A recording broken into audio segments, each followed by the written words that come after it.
And it looks like we're live. Hey, Bryan, welcome back, man. Thanks for joining. Hey, yeah, I'm happy to be back. Different room this time, but happy to be back. Yeah, I can't see the grass or ivy on your wall as well. Did you dim the lights in there, set the mood for the show, Bryan? That's it. Yeah, getting the lighting all going here. We're This gonna is need it, our man. Uh, this we call this our sprout shed. This is our media room. So we've got like lights, cameras. Like if you see around, you can see like there's this green light behind me here. So we've got it all set up for production. That's kind of fun. Dude, that's rad. And I mentioned that last live stream that you're not only a photographer, you own Sprout Studio, Mhm. which like manages like the entire process for booking. So like wedding photographers could use you, portrait photographers could use you because I could send the contracts out, get them signed, come back. Next step so it does all the workflow management as well. Yeah, it's like basically a one-stop shop. Like photographers can run their entire business using Sprout, from inquiries to emails to contracts to payments to questionnaires to galleries to downloads. Everything they need to run their business, they do in one place. So it's fun because it came out of a need that I have because I've been a wedding photographer for almost 15 years now. So Yeah, that's awesome. yeah, Oh, we got some people popping in. all Hey right. everyone, thanks for joining. All right, so real quick, remember you can actually comment during as we're talking, and we'll try to make sure we throw your comments in there or incorporate them into the live feed. This week we're going to talk about something completely different than last time. Last time we were critiquing photos, and one of the questions I get DM'd a lot about is, what gear are you using, and then why are you using it? So I was like, okay, I definitely want to talk about all the different ways and cameras that I use, but I don't want it just to be me. So I was like, let's bring the Canadian back, and The Canadian. yeah. You definitely have the voice for it too. It's like, all right, and then so what I think we'll do is I have some notes. Let me just pull them up over here. So what we'll do is we'll go through some of the more common types of photography and then talk about, Bryan, the gear that we use and why. And we'll keep it brief, but let's definitely make it conversational. We try to keep these live streams to about an hour. We'll hit on the main ones, right? Like so portraits, boudoir, glamour, landscape, street, life. And when I say life, I mean, each photographer's own life and their day to day, Matt Day style stuff where he's shooting his family and stuff, a lot of stuff that you do too, a lot of film work, your family, Bryan. And then let's talk about like wedding and events. And we'll try to keep it all film. It is a film channel, but if that, hybrid is the reality too. So if there's an opportunity for a digital to sneak in there, let's mention it, but not dwell. But it is. I mean, it's hashtag current year, and people are going to use definitely digital for sure. Yeah, for sure. Yeah. All right. So format's good. I say let's kick it off. Let's start out with we'll let you go first, Bryan. And you're definitely a wedding photographer, and probably going to start with digital with you then on that. But let's talk about what you use for weddings and even events and why. Cool. Yeah. So for weddings right now, I'm actually mostly digital. So I can talk to what I use digitally, but I can talk to if I was to photograph a wedding on film, what I might use. And it's actually something I'm thinking about offering as well. So, um, Bruno, hey, are we in the year 2020? The Mac stream looks like it's from the 90s. Yeah, Mac, your internet's kind of cutting out a bit, eh? I don't know if that's Is it? yeah. Oh, Marco sorry, said, guys. Brian, your video is Yeah. perfect. Mac, yours is low quality. That's All okay. right. Just focus on the Canadian. It's no big deal. That's right. Okay, so weddings. So I shoot Fuji, all Fuji equipment. So I basically go two cameras on a wedding. I've got a Fuji X-T3 that I have on my hip, and I've got the little the Black Widow spider holster. I don't know if you've seen those, Mac, or not, but it's like a little like knob that just kind of threads onto the bottom of my X-T3 and just kind of clips onto my belt. So it's really non-intrusive. So I shoot with that, and honestly, for 90% of a wedding day, I'm rocking the 56 f1.2 on my X-T3, and then I've got a Fuji X100F around my other waist, I guess, like with a strap on me, and I rock that for like those two 90% of a wedding day. So I love that kit. It works great. It's flexible. I've always liked to shoot light when I'm photographing. I don't like having bags on me. I don't like having to switch lenses. I don't like having all kinds of different options. I've got basically the equivalent of an 85 and a 35 in full frame terms, and I can rock that all day long. So I that's kind of where I sit for a wedding. If I was to shoot film at a wedding, which, like I said, is something that I actually am going to be starting to offer, I'd probably go between a couple different things. I'd be shooting my Leica for most of the documentary parts of the day. So I've got an M6. I'd be shooting that. Obviously, I would choose that because it has the meter over something like an M2 or an M3 or even an M4, unless you could, learn to shoot quick with, the meter on top. And I'd probably rock a 35 or my 50 on that. I've got both the Summicrons. So I'd rock that. And then for portraits, I'd shoot my Hasselblad. I've got the 500 CM. I've got the 80 millimeter CFT Star planar, and I've got the 150 sonar. So I would just rock those two for portraits. I've got the Leica 90 millimeter Summicron too, which I love. It's such a beautiful lens. So I'd probably shoot a bit of that too for portrait time. But that probably would be what I would rock for film if I was shooting film at weddings. Yeah, that's interesting. You mentioned initially for weddings, from a film perspective, you would use a 35 millimeter because typically a lot of wedding photographers will use like a 645 and Fuji Pro 400H. Yeah. So cool that you would be the 35 out there. Yeah, I mean, at the end of the day, I'm a huge proponent when it comes to equipment. You have to really figure out, like, it's good for us to talk about equipment from the equipment standpoint, but it's also important to think about what are you trying to say with your equipment, and what's your style of photography? What's your approach? How do you want to be seen? How do you see a scene? For me, as a wedding photographer, as any photographer, I'm definitely more on the photojournalistic side. I'm more of a documentary photographer than I am like a fashion or editorial photographer. So for me, rocking a 35 millimeter camera is perfect for that reason. But also, I would shoot most of my documentary work probably in black and white. So I would probably shoot on, oh gosh, I don't know. I'd have to, I guess, pick a black and white stock. Delta 3200 or P 3200. I love those for documentary work. And then, for outdoor stuff, probably like double X, nice cinematic look for stuff like that. So yeah, I mean, for those reasons, like, I've never been a 400H fan. Not a fan, sorry. I like the film, but I've never been a Fuji 400H fanboy. So for me, I'd almost rather shoot Ektar if I've got some nice sun. Yeah, makes sense. Is my video and audio okay, Brian? No, it's pretty. You're going all Ed over there. You're kind of going a little robotic. Let me switch networks 1 second. So Yeah. everyone watching, just hold on 1 second. Let me hop over.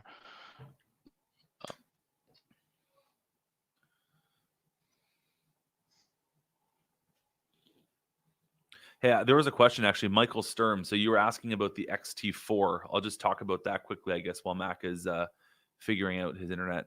So it's like it's pretty relevant, or recent. I think it was either today or it was yesterday that it was announced, the XT4.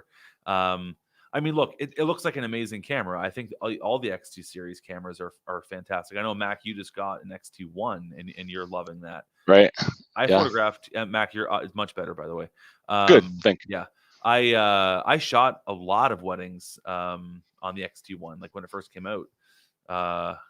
Maybe Mac's stream's encrypted. Yeah, that's probably it. So I mean, they're all great cameras, right? I mean, as you go from one generation to the next, you're going to get slightly better autofocus. You're going to get slightly better frame rate on your LCD and your EVF. You're going to get things like that. For me, am I going to upgrade to the XT4? No. Now, I also love new cameras. So, like, that's coming from someone that loves to upgrade to the newer cameras, because right, as a full-time working pro, I need to have, the best that I can possibly have in terms of my equipment. But for me, the XT4 isn't enough of an upgrade to justify it. However, I mentioned I shoot on the X100F. I did pre-purchase the X100V. And the main selling point for me on that was, number one, the flip screen, and number two, the weather sealing. Those two were enough to justify it for me. So yeah, there's my quick thoughts on the XT4. But Mac, I'll let you take it over now. Yeah, so I used to shoot weddings when I was a digital shooter before I converted to film, and I was using D750s, and I used the hold fast double strap, so Yeah. like a total dork. I had a 750 on this side with a 850, I mean an 85 millimeter 1.4, and then a 35 millimeter 1.4 on this side because I really like the high quality wide open aperture. And Smart. because usually you're shooting a low light though too, Yeah. in weddings. So, but absolutely, I shot this event in Arizona, and shooting film, I'm going to use a Nikon F100. I'll just use Portra 800, and I'll shoot HP5 push probably to 1600. And if it was a long event, all day event, I'd probably do the same thing, two F100s, 85-35 if I was going to shoot a wedding, and I would be happy with that. I mean, yeah, definitely two cameras to F100 for sure for events and stuff like that, because it's fast autofocus, fast rewind, fast load. So yeah, I'm a fan of it. Okay, so yeah, events. I think we got that covered. I like how you threw a rangefinder in there too. I knew you were Yeah, gonna dude. find an Gotta do opportunity. it. I Yeah, gotta do you it. snuck it in there. You got to. Uh, Honestly, I mean, for me, especially when it comes to documentary wedding photography or event photography, and we'll get to this when we talk about, documenting everyday life, but I love a rangefinder for that because I can, like, literally the whole point of a rangefinder is you see outside of your frame. And so I even use the my M3 my M3 my M6 for portraits because I love seeing compositionally outside of my frame, and it gives me a little bit more of a critical eye to actually frame things up nicely. So yeah, if I'm doing documentary, prep work or the ceremony and things like that, I mean, to be able to see outside of what's actually going to be captured is super helpful.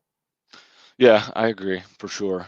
Um, I'm still learning rangefinders though. Yeah. I'm really new to rangefinders, and Yeah. it's not as challenging as I thought it was going to be. No. But for another good thing about that F100 is, and that's how I transitioned to film, was because I had 750s with G glass, and during like portrait sessions, I could just take my 85 f1.4G off of 750 Yeah. and then put it right on this guy, and like the person I was shooting with, the subject had no clue that I'd really switched until they heard that that loud shutter. But Yeah. other than that, there was no indication, and it was a really seamless transition. So I love the F100. They're still really inexpensive. The demand spiked for a while, but it's settled down. Okay, we beat that one to death. Let's talk about something that is my prime wheelhouse: portraits and boudoir stuff. So before we go on, I just want to say real quick, that it seems silly, like especially having shot digital, to talk about like I'm going to use a completely different camera system for each one of these genres of photography. But one of the benefits of film right now, and it's the benefit is decreasing every day, is how inexpensive film camera bodies are. We're able to like try a vast variety of camera bodies, completely different styles, like TLRs, rangefinders, SLRs, because it's so inexpensive to buy a camera body, right? I can get an SLR for 130 bucks. I can get a rangefinder for 130 bucks. You can get some medium format like TLRs for 250 bucks. So Mhm. think a digital camera body, $2,000. You can buy a ton of different types of cameras. So where I'm going is, and why it seems so preposterous that you'd shoot different camera systems, because a lot of purists will also say that you should just learn one system and stay with that. And there is a lot of value in doing that, absolutely. Mhm. But it's way more fun when you can play with cheap camera bodies and various systems and keep you inspired, learning, and just keep it jovial. So that's another reason why they'll change across categories for some of us. But Brian, you may surprise me in every single one. Say you're Leica because you're a Leica fanboy. Not just kidding. Yeah. Yeah. Uh, but so yeah, that's that. So let's talk about portraits now. I'll go on this one. Portraits.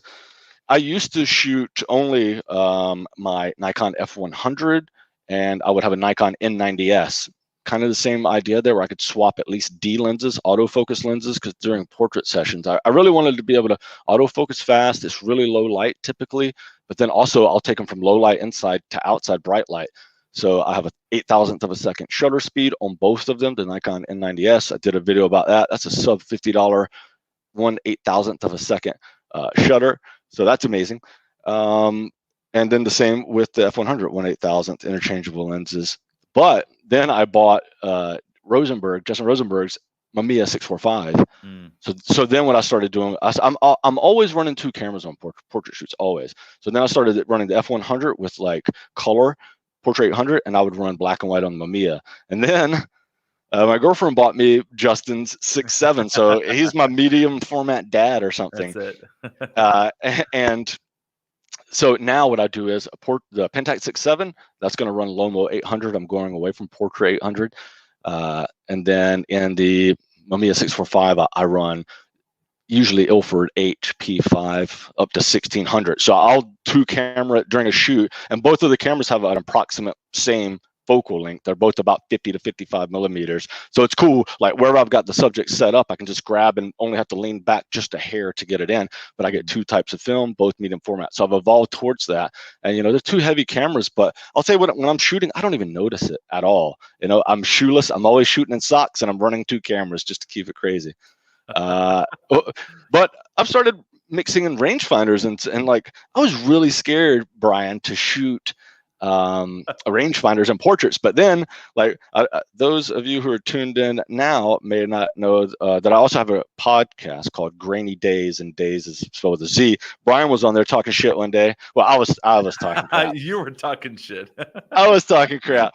And then he about rangefinders, I was like, there's no way that you can shoot portraits with the rangefinder, and like you have this expensive Leica, and I could beat you with a cheap camera. And then he challenged me, so we're gonna have a challenge where we both shoot the same model, and we get to shoot whatever we want. So started doing rangefinders, throwing in a rangefinder during my portrait shoot. Like right now, it's been this Leica M4P that I bought from you, Brian. Yep. And I thought I was going to miss focus every single time, but it's easier to hit focus with it than I thought. Like people say you can't shoot portraits, and I'm shooting in crazy low light.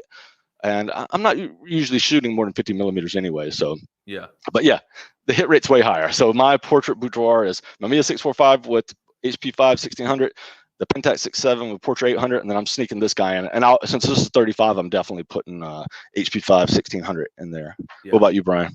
Yeah, I mean, HP5, it's 1600, even 3200. If you feed it, if you overexpose a little bit, HP5 at 3200 is stunning. I love how that looks at 3200. It's beautiful film pushed. Yeah, it is a side note, right? Yeah, it's a beautiful film pushed.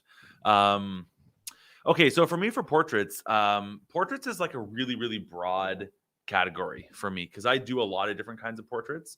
I do like more storytelling type portraits that are documentary portraits. If I'm photographing a business owner and I want to tell a story, like more of an editorial, so that would be more of a documentary approach. I'd probably shoot the Leica on something like that.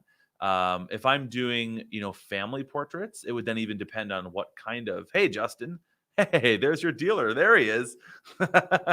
What up, JR? If I'm Justin, between you and I think that's what Matt gets, that's where Matt gets pretty much all of his cameras. Right, because they're drug dealers. That's right. So for portraits, if I'm doing family portraits, if I'm doing documentary work, for me, that's where things start to loosen up a little bit. Like, yeah, I mean, I could obviously photograph with my Leica, my M6. It's a great camera. It's great for documentary work. But I also love my Olympus XA4, like super portable, zone focus. It's easy to use, quick to use. So for running around, it's got a 28 millimeter lens. So just to kind of quickly go and run and do what I got to do with it without having to focus and worry too much about it. It's a pretty great setup for that. So my XA4 is awesome. If I'm doing more posed portraits, like family portraits or something like that, and I know there's not going to be a lot of movement, then again, the Hasselblad 500 cm is a great option for that.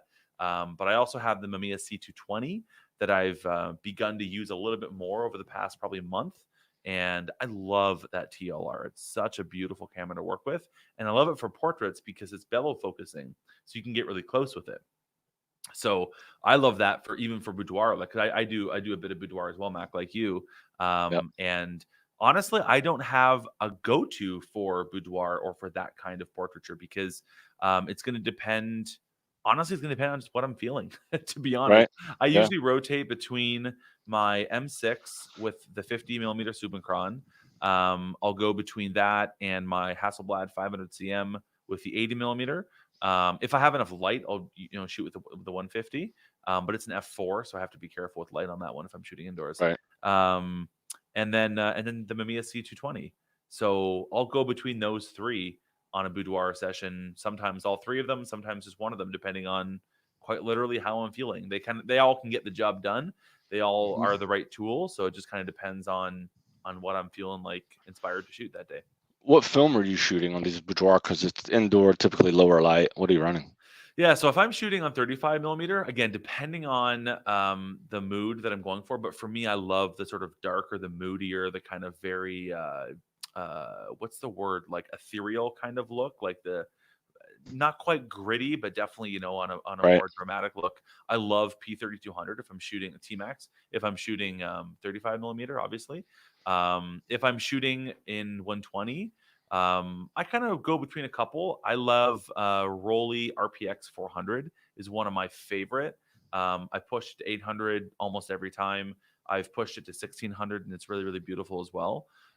So that's a favorite of mine. Ilford HB5, if I want to shoot up at 3200, I'll be shooting that. Yeah. I prefer it over Tri-X. Honestly, for me, I just like, I can't seem to fall in love with Tri-X. I just can't do it. Either. I don't know what it is. I've seen other people's shots that I love. I just can't seem to fall in love with it. I have other films I prefer. I love double X if I have enough light and I want to shoot outdoors. Right. And if I'm doing more environmental work, double X is beautiful. I love double X for environmental work. Not so much if I'm doing a lot of more closer up portrait work. Yeah, so I mean that's all black and white. How boring am I? I like Ektar if I'm shooting outdoors, right? If I've got the room for it. Honestly, that's it. Most of my film work is black and white. I'm more of a portrait guy than I am a Fuji 400H guy, but I also love the consumer films. Like I shoot a lot of Fujicolor C200. I shoot a lot of Kodak Gold.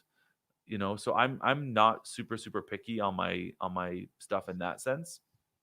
Right. So yeah, that's pretty much it. I mean, again, like for me, portraits it's such a broad topic, such a broad spectrum, and it really just depends on who I'm photographing, how I'm photographing them, what my result is, or what my goal is for the end look. But if it's for documentary type look, I love the perspective of a 35 millimeter lens. Otherwise, I typically will go to a 50, or I'll go to like an 85 equivalent, which would be like my the 150 on the Hasselblad. Yeah. Good stuff. Let me answer just one quick question. Piranha P30. He was asking, what is my favorite portrait lens? This is going to be crazy. It used to be 85 millimeter, but what I've noticed is in the spaces that I'm shooting in, usually an Airbnb or something like that, I don't have a lot of room to get back, not even for 50 millimeter. So my absolute favorite, it's going to sound counterintuitive, it's a 35 millimeter f1.4G Nikon lens. It, like the bokeh is beautiful. It's crazy sharp. It has a ton of contrast in it. That, or I even have a 35 millimeter f1.4 AIS lens. So for portraits indoors, it's going to be a 35 millimeter. If I have enough room, yeah, I've got a 85 1.8 I'll go with, a 51.4, a 51.2, but I'm constantly finding myself with not enough room to back up enough to, I don't know, get a crop that's respectable. You know what's crazy? You know what's crazy for me, Mac, is so for 15 years now, I've been shooting like full-time professionally digital up until about a year ago, right? Digital exclusively. And I've almost 98% of the boudoir or like the indoor portrait work that I do has been with an 85 millimeter equivalent lens. So, you know, I was Nikon for the longest time, so I shot the 85 1.4. And then when I switched to Fuji, I've pretty much shot exclusively with that 56 1.2. Beautiful lens, like such a beautiful lens. And digital, that's always been where I've sat, is with that lens, the 85 millimeter equivalent. On film, shooting indoors, I need to be on a 50. I don't know what it is, but I've got the 90 on my Leica. I've got the 150 for my Hasselblad. But for whatever reason, I just can't find it to shoot indoors on film with an 85 equivalent. I don't know why I can't, but it's just, for me, I like 50 on film, so it works well. Yeah, and for 35, people would be like, hey, doesn't that cause a lot of distortion? Maybe more towards the edges, and the higher quality film, they work that out a little bit more, but I'm just aware of it, you know, and I compose accordingly. But my favorite lens ever made on Earth, ever is the Nikon 85-14G lens. That lens it's just ridiculous. It is insane. Second favorite lens is the Nikon 35 f1.4G lens. Just the contrast. Do you want me to give you what your new favorite lens will be if you decide to go on a gas trip for this? Tell me. I'll warn you, because I had it and I shot it with it for 3 years. The 105-14. The Nikon 105. It is. I rented that. Oh yeah, it just the size of it was like it's huge. I mean, as a wedding shooter though, for portraits, it lived on my camera. It's an amazing lens. Yeah, it is. Yeah. Hey, so Marco asked about Ferrania P30. Have you shot any of that yet, Mac?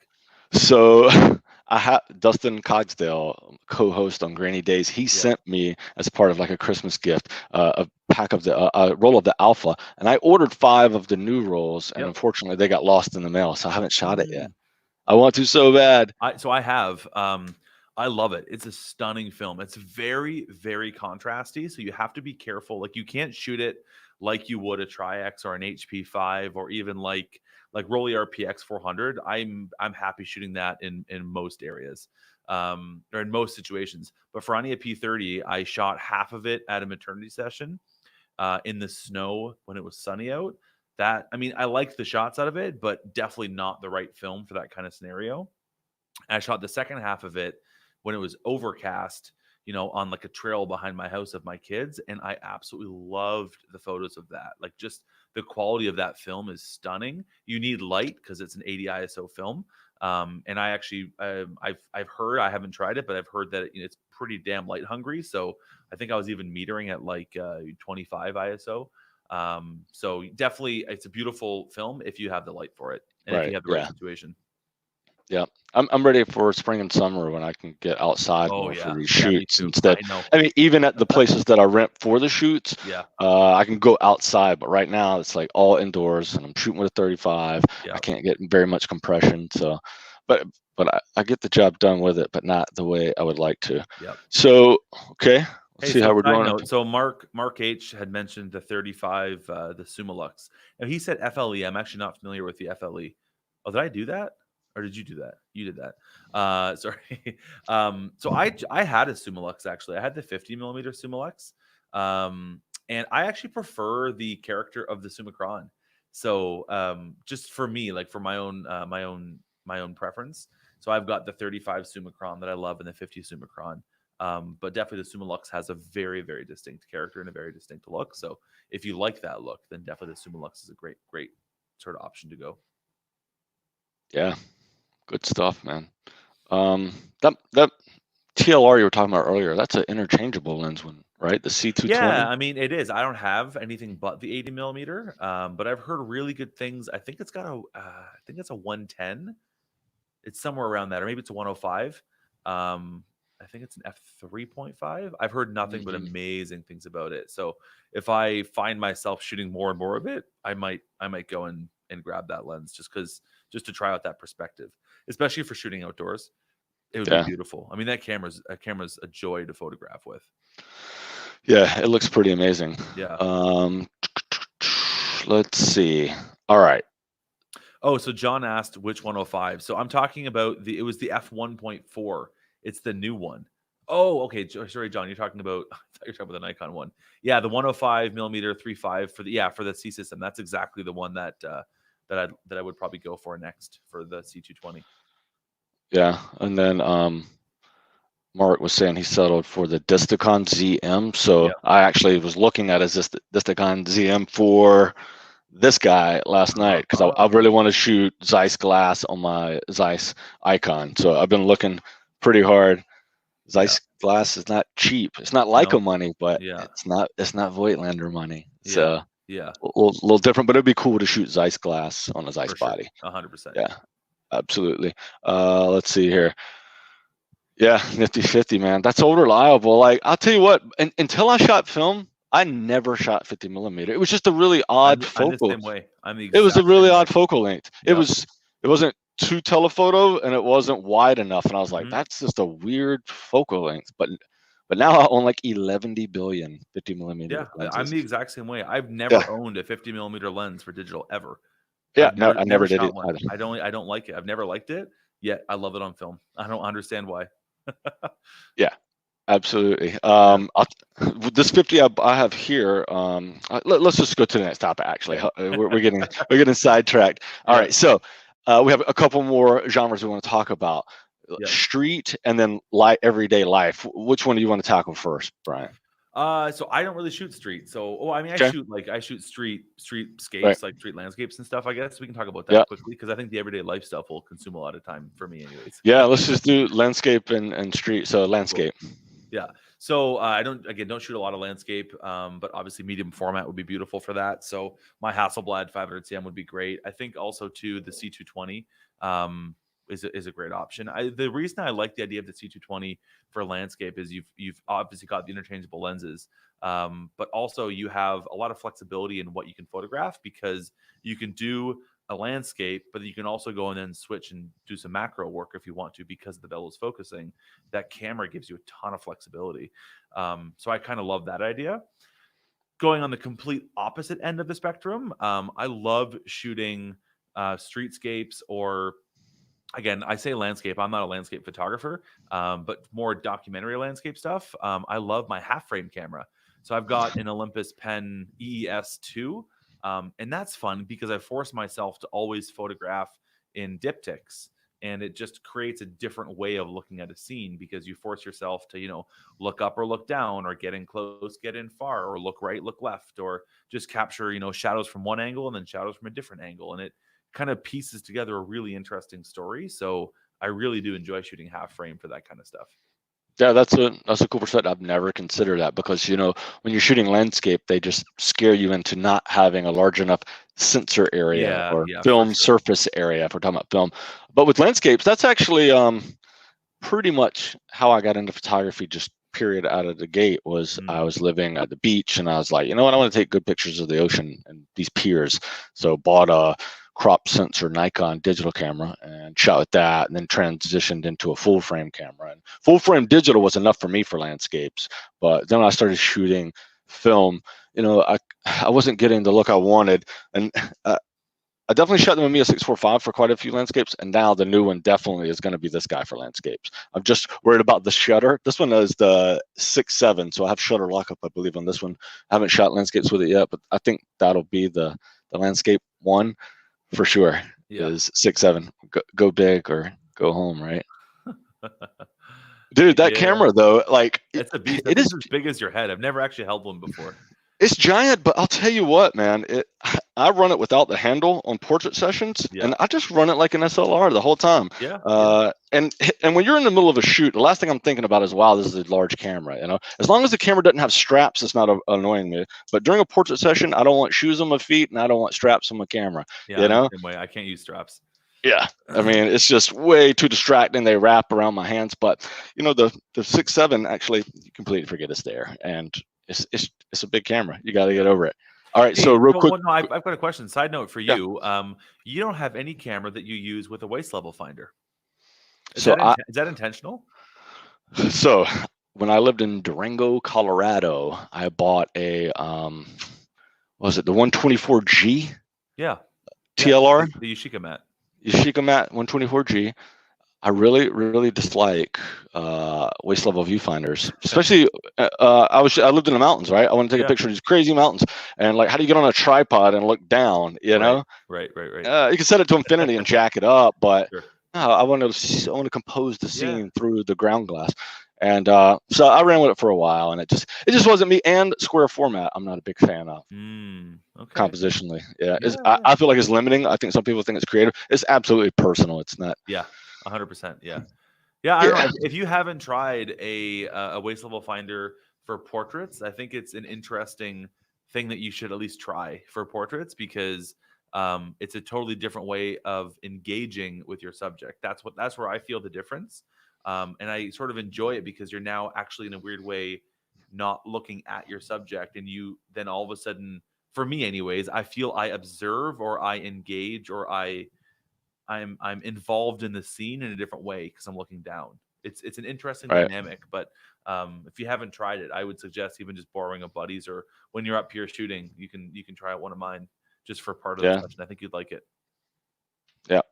I agree. Yep. Um, So real quick on street, I'll kick that one off. Like, so I'm not a street photographer, but I really want to. I really want to improve my street photography skills. I don't have the compositional eye for it yet. I can't like walk on the street and just see scenes for some reason. It's just like I can't. Like, I went to school. My first degree is computer programming, and I could not get object-oriented programming. And then when I did get it, I could not get it. And I think that's how street photography is going to be for me. I'm going to constantly walk around just mindlessly on the streets. Like, why don't I see compositions? And then one day it's going to click. So what I'm using um, is absolutely like my Leica, the M4P. Now, the reason I like this, and I would definitely try a TLR on street because first of all, I don't want to be like all in people's faces. You know, I'm Yep. really uncomfortable with that.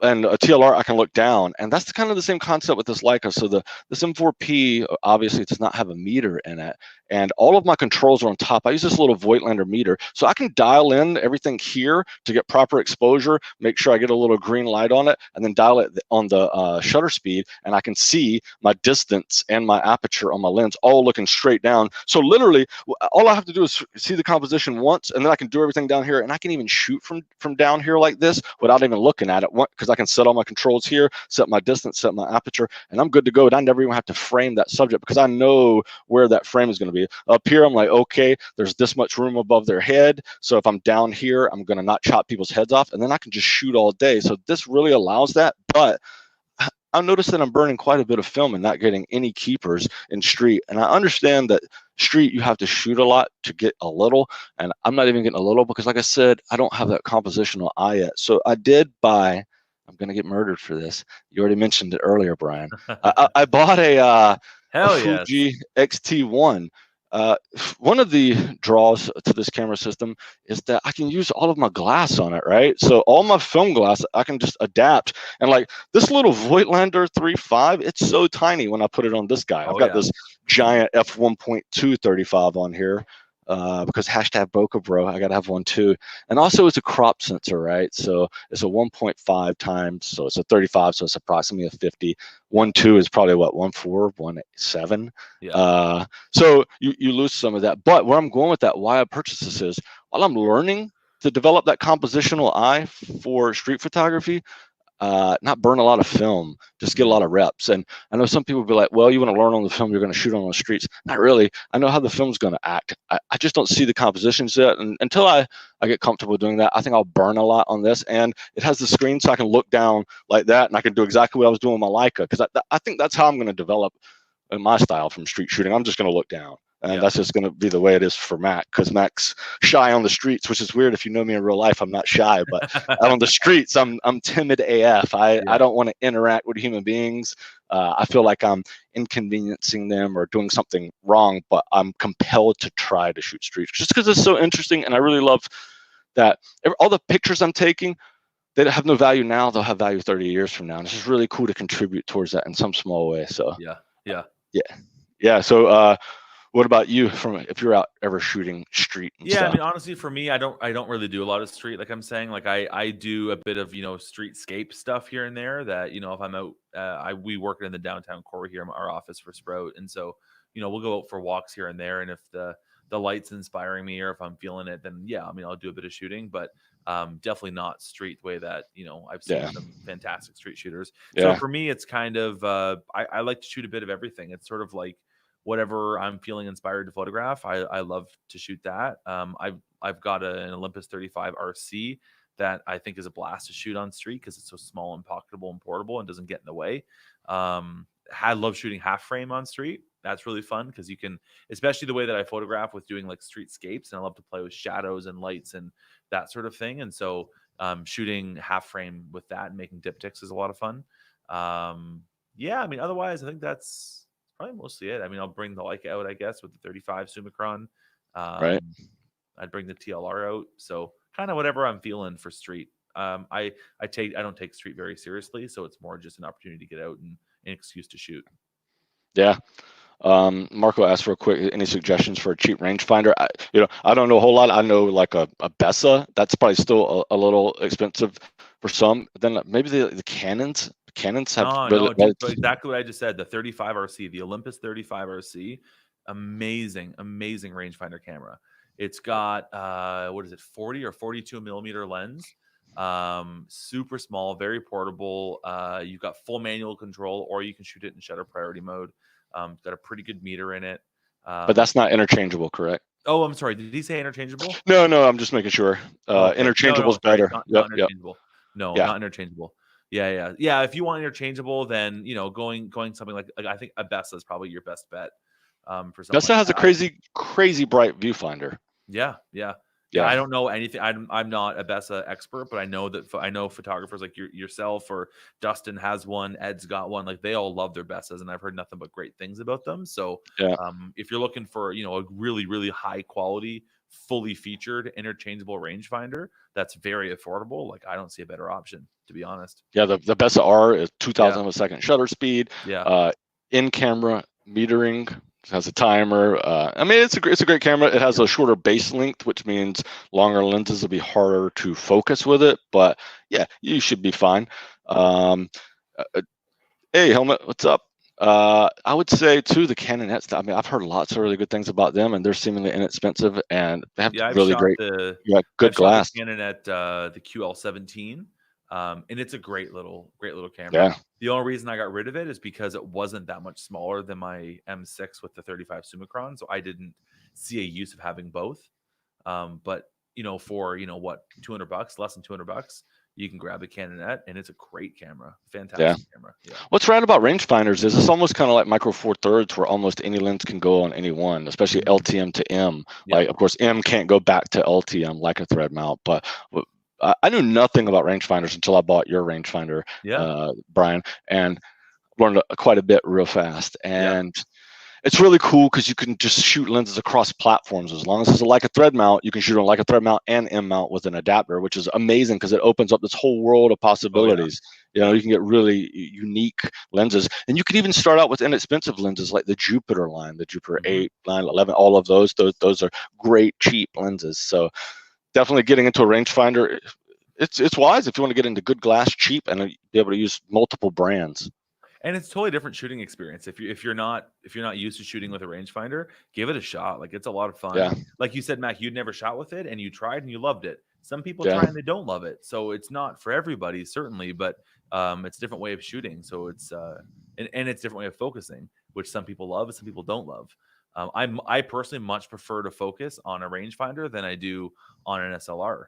Some people are the opposite, right? So it's so difficult. Yeah. You find it difficult to focus on a rangefinder? I'm still nervous, but like I'm telling you, I don't know how I'm nailing focus. I'm certain I'm not nailing focus, but I am. And I shot that 7 Artisans f1.1 on the Leica, and dude, I nail focus every time. Ridiculous. Like it is insane. I shared one of the ones that I shot at f1.1 on my Instagram feed at Mac Shoots Film. You'll see it. It's all like an orangish color shot, and like it's just her eyes are in focus, and everything else is like a sea of bokeh. Sheet of paper in focus, right? It's crazy though. Like, so if people say don't use rangefinders for portraits, they're crazy. If Matt can do it, and I'm so impatient, like I'm eventually like, all right, close enough, and I'll just snap it, and still got it. But the base length, like I was talking about earlier, helps a lot, right? So Bessa has a shorter base length, so I guess the calculation it uses, the triangulation, I don't know what that is, but all I'm saying is a shorter base length, it's harder to focus at longer focal length lenses. So like the Zeiss Icon, I think it has a longer focal length than even the M7. So I've been able to really crush it with this camera so far. Excited. Nice. All right. So let's talk about the last one. The good stuff. Yeah. Like, so one of the things I noticed when I transitioned from digital, which was like all paid work, into film is heavily saturated with people who love photography, who love capturing their life, and like that's what's most important to them. Sure, making money in photography would be cool, whatever, but that's not really why a lot of people are shooting film. And first of all, I really love that because it makes the community less tense, because we're not all competing for each other's customers or to be better photographers. We just want to shoot, right? So I really love that about the film community. And then this is such a big area that we're about to go into, live photography, your everyday life. What are you like reaching for, Bryan, to capture those moments with your family?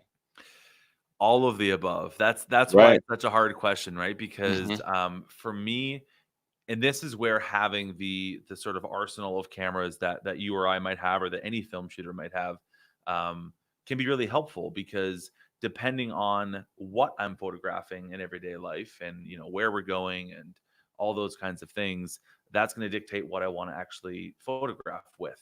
So I'll give you an example. We just went skiing last Friday with our kids. It was our second time taking the kids skiing. We've got a 7-year-old, a 4-year-old, and a 2-year-old. And for me, the only option was my Olympus XA4. It's pocketable. It literally slips into like my pocket right here. It's smaller than my phone. It's so small, this thing. And it's great. It's a 28mm lens, so it's nice and wide, so very environmental. It's zone focus. I can operate it with a glove. And it's an amazing camera. It's a great camera. So for things like that, if I'm going tobogganing with the kids, or if I'm out and about and I don't want to have to, fiddle with focusing and worry about all those things, the XA4 is a great option for that. Yep.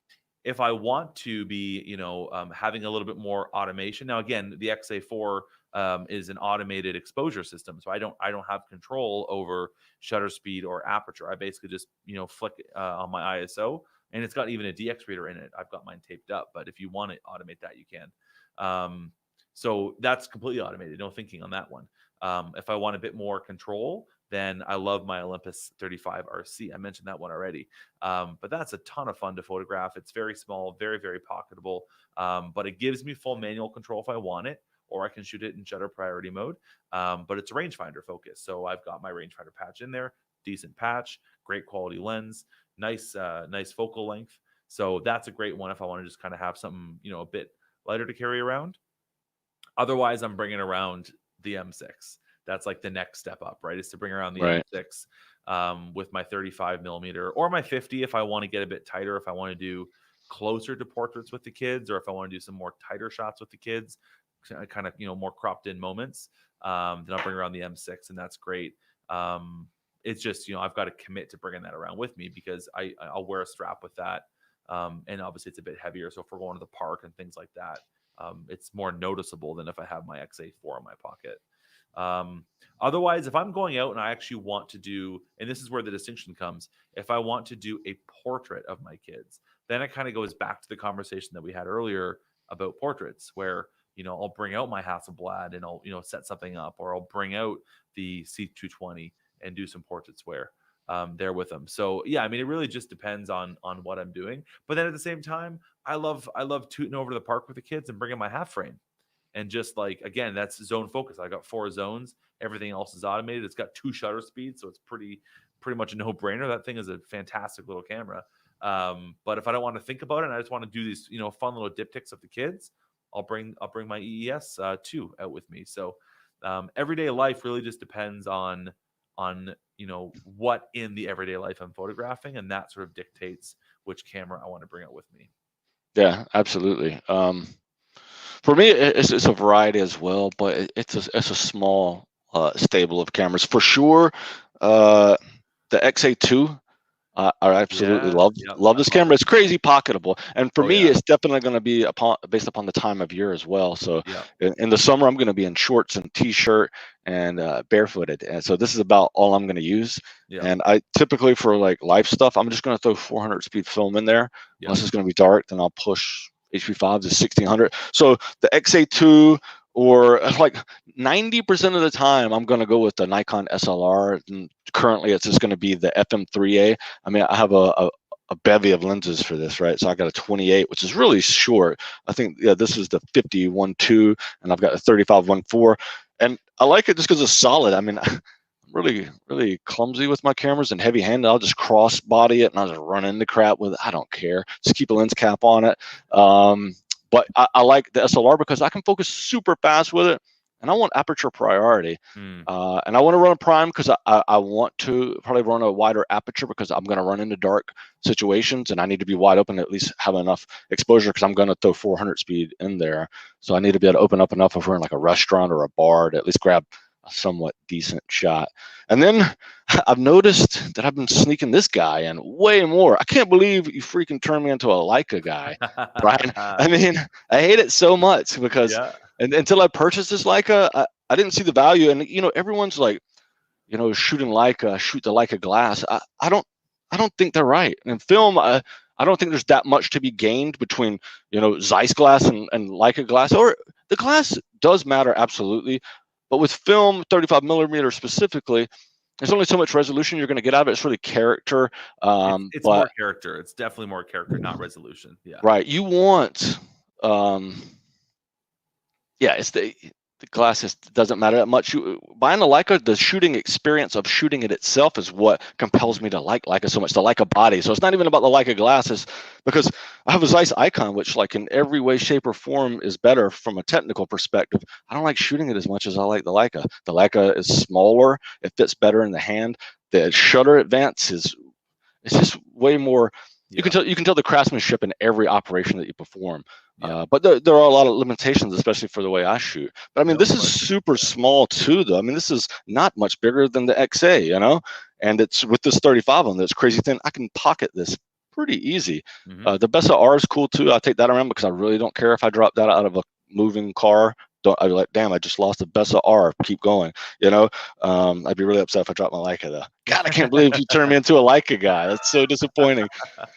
It's good though. I mean, it's one of those things where it's easy to criticize until you have a chance to shoot one, and some people love it, some people don't, and that's cool too. Like, there's nothing wrong with that, but I'm of the opinion that it's not the right thing to do to criticize it unless you've tried something, and you can try it and love it, or you can try it and not love it, and either way is cool. Obviously, you fall into the former of that.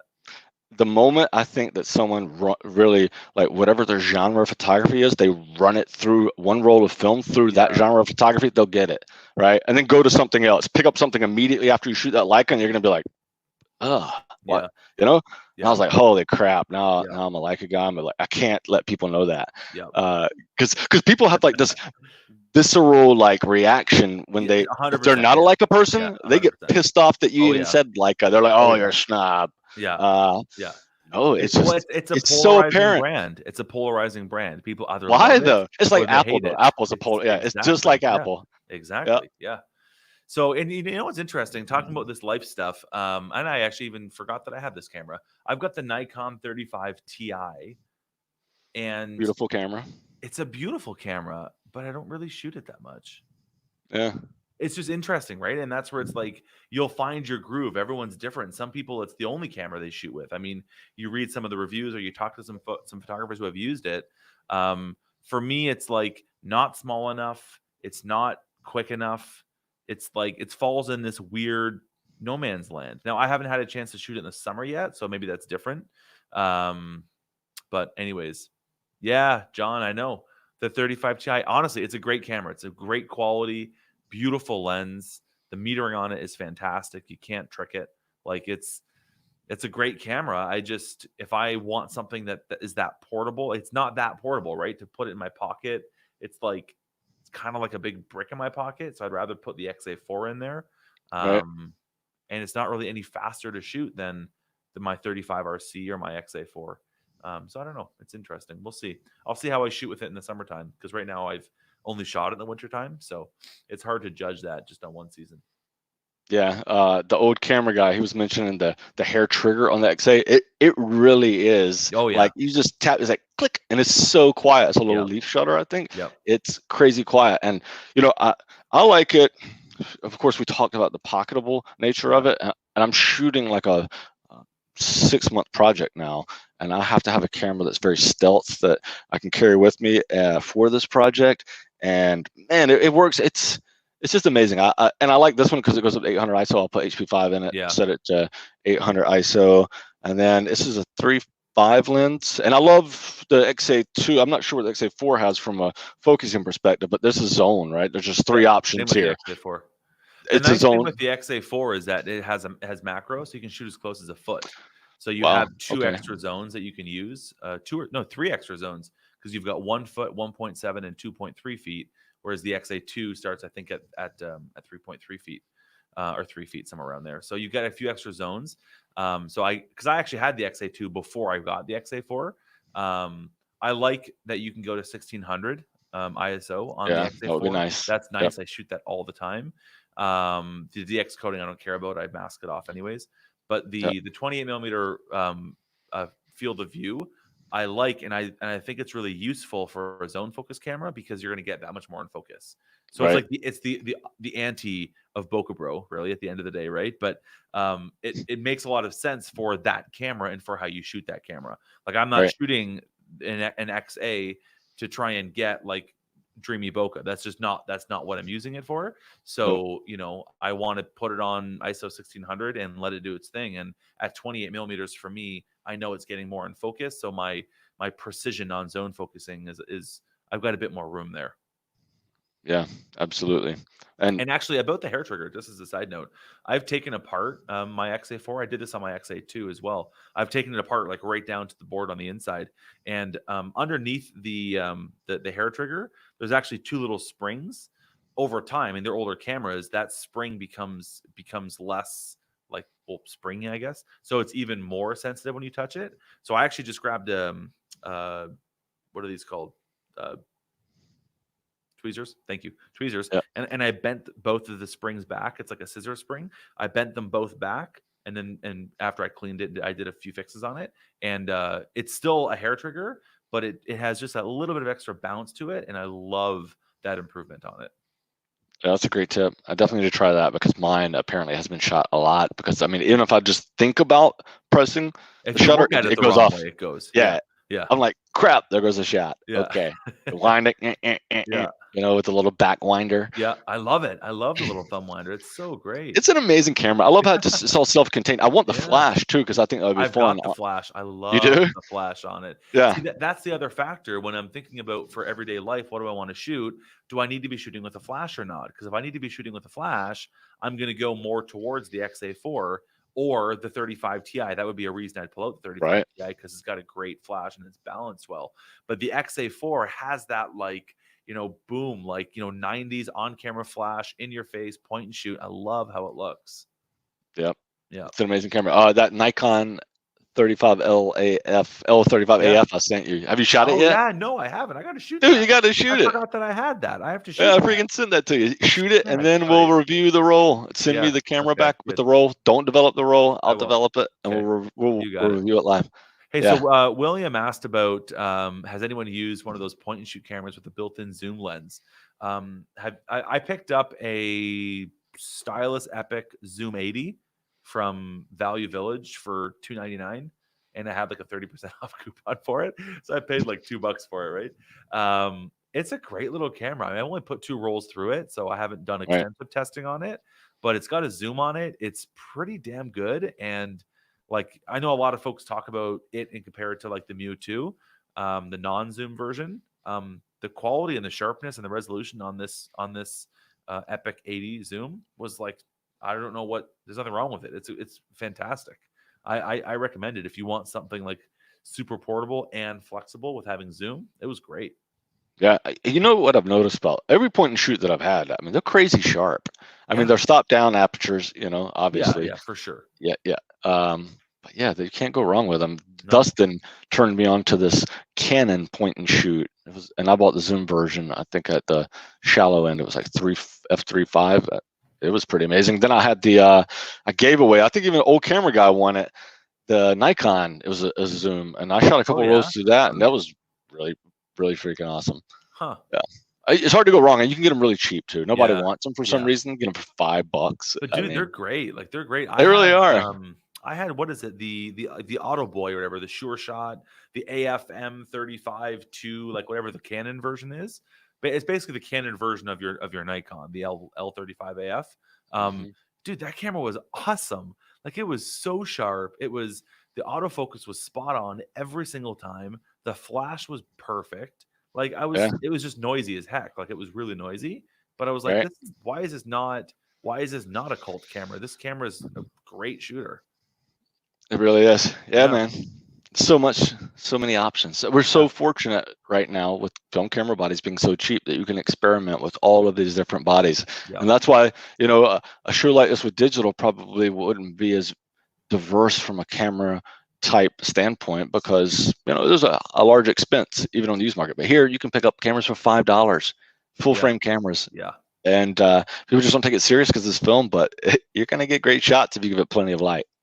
I think too, at the end of the day, like what it all comes down to, and I've said this for years and years and years in teaching, the most important part about your camera, your gear, your equipment, all that stuff is the 6 inches behind it. Like Right. a great photographer can make a great image with the crappiest camera, and a bad photographer can make a horrible image with the best camera. At the end of Yep. the day, the camera is a tool. A camera certainly can inspire you, like, and that's where you can get into the argument of, like, if a camera is a tool, then why not just use the simplest of tools? Why would you need a Leica? Why would you need a Hasselblad? Why would you need these things? Because cameras can inspire you, no question. But at the end of the day, it's more about your vision, your compositional skills, your understanding of light, of direction, of posing, of all those things, much more than it is about the camera itself. Agreed. Man, we're running out of time, but thanks so much for joining us again today. And thanks for everyone who tuned in. It was awesome to have all these comments live. I really appreciate all the feedback, making it interactive.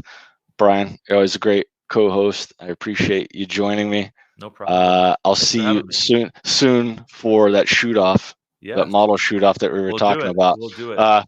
So everyone listening, go to wherever you get podcasts and go to Grainy Days with a Z and look for the Bryan Caporicci episode, and you'll see us talking crap to each other, and you'll learn more about the challenge we're talking about. And I'm definitely going to vlog it on my YouTube channel once that happens. But it's gonna be fun. Cool. All right, guys, have a great day. Thanks for joining us. We'll see you next time.